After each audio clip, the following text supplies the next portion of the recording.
भारत में प्लास्टिक की पैदावार और इसकी मांग बहुत बड़ा मसला है।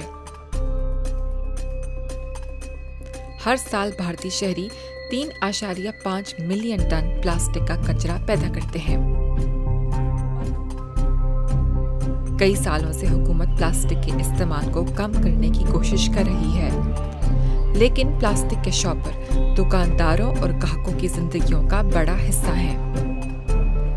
सब्जी वालों को पन्नी बगैर दिक्कत हो जाएगी, मुश्किल हो जाएगा। सब्जी पूरी बिक नहीं पाएगी, इकट्ठा सब्जी में दिक्कत हो जाएगी, इकट्ठा कोई झोले में डालेगा नहीं। भारत में गुज़िश्ता 5 वर्षों में प्लास्टिक के कचरे की मिकदार दुगनी हुई है।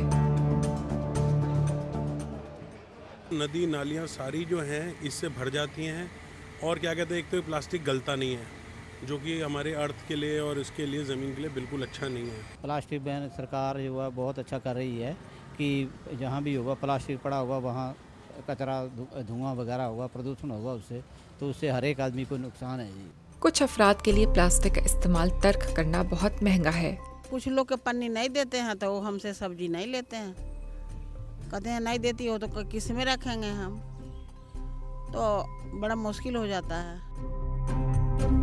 सिंगल यूज प्लास्टिक पर पाबंदी आयद कर देना एक अहम कदम है, लेकिन हकीकी कामयाबी तभी मुमकिन है जब लोगों के रहन सहन को बदला जाएगा।